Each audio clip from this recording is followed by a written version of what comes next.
I run a company called Source, and we're all about trying to make it simpler to allow online store owners, so people who are running on Shopify at the moment, people who are selling anything from fashion goods to holidays, etc.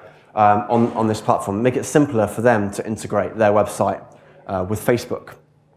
And the fundamental aim of all this is to help drive sales to their websites. So obviously I prepared this half an hour ago, so bear with me if it's a little rusty. But I'd love to sort of show you what our product is and see what you think, gather feedback. Just to put things in context on where we're at right now. We've launched our product about sort of 6 weeks ago, and we've got a number of early clients, which is quite encouraging. And we're really sort of trying to hone in on exactly what the product should be as we start to scale and look for funding.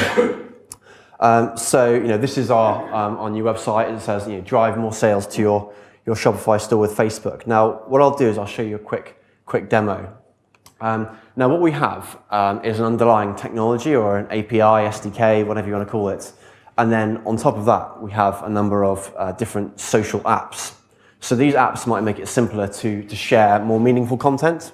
So, from an e-commerce perspective, what you're purchasing, what you're thinking about buying, what you're adding to a wish list, and also to actually see what your friends are doing on the website. So here we have an example product page. There's actually 3 social apps running on this page right now. We wouldn't normally recommend a client to have all 3, but for demo purposes, they're all here. So the first one is just down here. Thinking of buying this, ask a friend to see what they think. So what this is saying is, okay, you think you're buying a product, or you'd like to recommend a product to a friend. So here you can send a private message to a friend. So what do you? So another app I'll show you just quickly is this is what we call our share purchases app. So rather than a private message, this is actually encouraging both private and public messaging. So after you make a purchase, your friend's going to be so jealous. What do you want to share? So you hover over a product and you can say, okay, yeah, I want to share it publicly, or actually I'd rather send it in a private message. So if I click share publicly for now, I think because we're on a browser, it's not a pop-up, it's a new page. But if I just say love it, so you can see here we've now got Chris Horton purchased striped top on Simple Fashion, which is this demo site.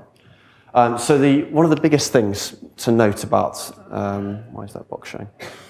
One of the biggest things to note about this is it's much more meaningful than a basic like or a share. So you can see here Chris Horton purchased striped top. So this is a few-year-old technology that Facebook's got, but it's actually got very limited uptake in terms of retailers or in fact any website or technology that's using this. You see it a lot used by Pinterest and Foursquare as a great way of driving referral traffic. But Facebook's pushing these meaningful content stories up very high on news feeds because they are more relevant than an average like or a share. I would say, just very quickly, what we're doing in terms of how we're marketing this to businesses. We're selling into businesses. To small retailers, we're charging on a page view basis, which is generally the industry standard when selling into e-commerce retailers. But what we're looking for in terms of advice tonight really is just great feedback on any of these apps, on any sort of potentials on what you think could work. As I said, we have launched, but we're definitely in the early stage fact finding. Thank you, Chris. Thank you.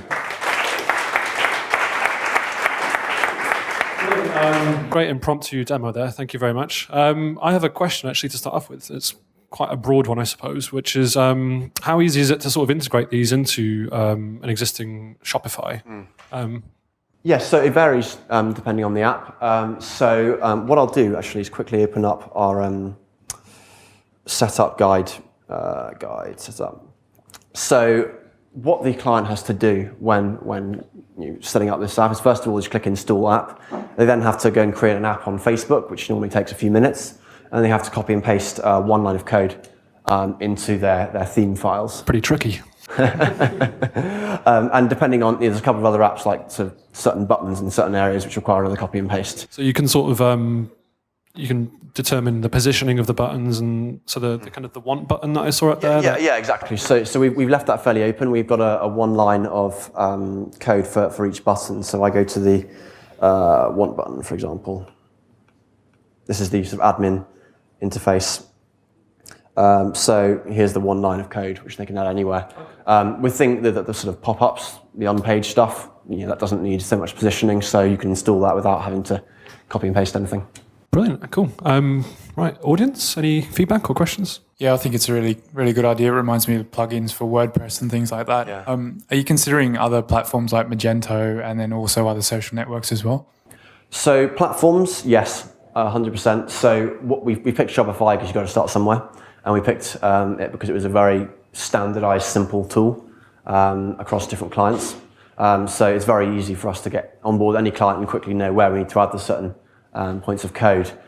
So our growth strategy from a technical perspective is saying, okay, let's get a few hundred or maybe 1,000 on Shopify, then go on to Magento, and then go on to WooCommerce and BigCommerce and Zencart, et cetera, and steadily move up the e-commerce sort of platform line, eventually getting to the enterprise stuff. Yeah. On the network sort of thing, we've actually chosen to focus purely on Facebook. There's a few reasons for this. One of the biggest ones is simply because it's actually really quite challenging to get one network right. And a lot of our competitors are focusing on sort of 6 social networks. And on every single one of these social networks, there's a different kind of relationship that people have with their friends. So when we're saying you can see what your friends are up to, if I know that a friend of mine has added a product to their wish list or thinking of buying a product, that is a very different psychological thing to understanding that one of my Twitter followers has added something to a wish list. So that's one side of things, and the other side of things is actually from a social commerce perspective, Facebook's driving in the region of 85% of all sales of all the social networks. So there's a recent study by Shopify actually who came to that. So we think there's easily enough work to do on Facebook, and there'll be plenty of competitors who'll do everything, and that's great, but that's not where we're going to go. Great, that's all we've got time for. So thank you very much, Chris. Well done. Thank you very much.